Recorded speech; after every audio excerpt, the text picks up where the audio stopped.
I see it's the singing, because they're always having nice things ready for the next year. I enjoy listening to them, and I sing it in my head too. You what? I sing it in my head. Fans of the Joystrings, all ages, all types. I think that most of the people in the army and in the Christian church who don't agree with the Joystrings are the one who haven't got enough faith in God to believe that he can work through the Joystrings or through any other group. They'll sound better tonight than they've ever sounded, I think. I think the Joystrings have done a marvellous job, but I think that it's quite good that they're finishing, because I feel that it's best to finish on the crest of the wave rather than at the bottom of it, you know, and that when everything's going fine, this is the time to finish. So it's sorry, really, in a way they're breaking up. Yes, it was sad on Friday, when the last of the Joystring services was held. The auditorium was full, with a liberal sprinkle of bobbing bow hats, and it was all rather like a party, friends greeting each other, toing and froing. The stage gleamed with an array of glittering electronic guitars, an organ, amplifiers. There was a small row of army top brass waiting to give speeches. Then, with little preamble, the announcement came.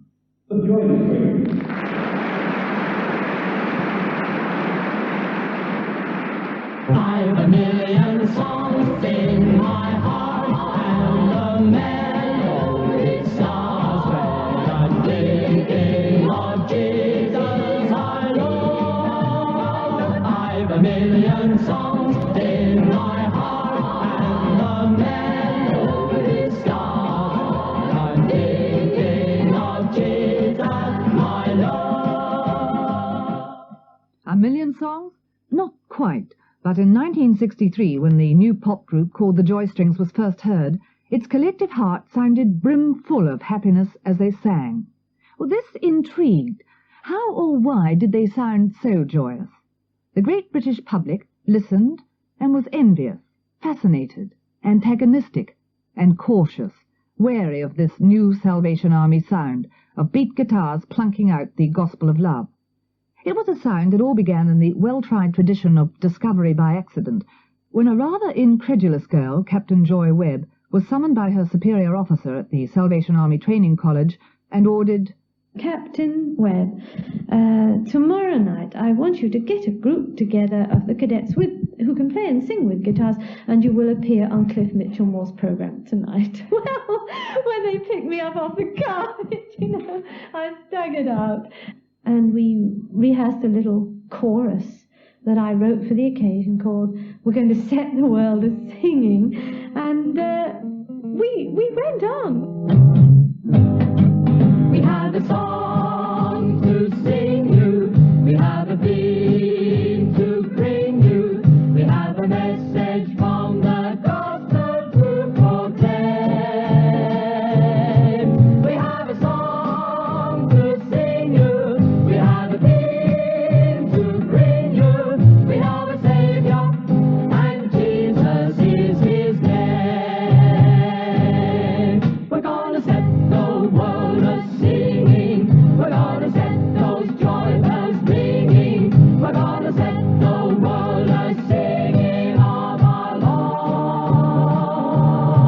We're gonna beat out the music of sins forgiven, set everybody on the way to heaven. We're gonna set the world a-singing of our Lord, of our Lord. on television once and proclaimed an instant success, though shocking or at least gravely disturbing many pundits in the army, who took fright at the sight of demure bonneted misses and neatly buttoned men belting out jazzy hymns.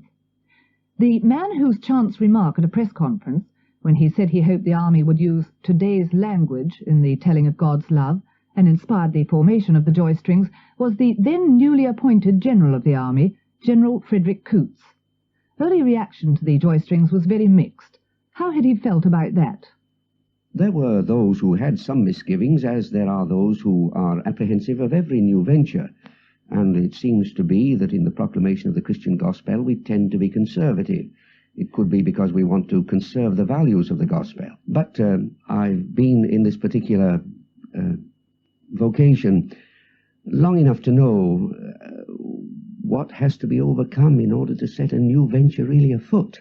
The Joystrings came off internationally, not only in this country. Was some of the apprehension about the formation of the group largely due because people were afraid that the brass bands, traditionally the sounding voice of the army, might be displaced? Well, I think there were those who looked a bit askance, if that's not too strong a word, at the beat music. But it was never in my mind that it would displace the brass band tradition. I rather thought of this supplementing this long-standing musical tradition of the Salvation Army. Long-standing indeed. Music has always been an important part of Salvation Army life. The founder, in fact, William Booth, early appreciated the value of good rollicking tunes and encouraged community sing-songs of catchy hymns, arguing, "Why should the devil have all the best tunes?" Joy Webb, brought up in this musical tradition, and with a flair for organisation and a spirit of impetuous drive, was an obvious person to get the Joystrings going. The early days are ones she remembers well. I was I was on the staff of the Salvation Army Training College in 1963, and we'd had one or two kind of skirmishes, interesting skirmishes with skiffle, the idea of skiffle, you know, the old washboards and tea-chest bases and Coleman papers and all that kind of jazz. We were really then at the beginning of the pop boom in many senses of the word. The Beatles were just coming, as it were. I had bought a guitar second-hand for about £10 and tried to teach myself a few chords. And so the training principal's bell rang. I was ushered into his office, and his words were... His words were, in effect, "Captain Webb, form a pop group in the name of the Lord." And she did, lending her name incidentally to the group. Was this an egotistical gesture? The word joy is a New Testament word. It crops up all over the place. It's always on the lips of Jesus. He's always speaking about my joy shall be fulfilled in you and my joy I give to you. So it was a lovely word, really. It's just a very happy accident that it happens to be my name. The first person she recruited was Peter Dalziel. I was in Australia before I came over to England, just for 5 years. I'm English. I bought a second-hand guitar, and much to the disgust of my parents, because they didn't think I'd make anything of it.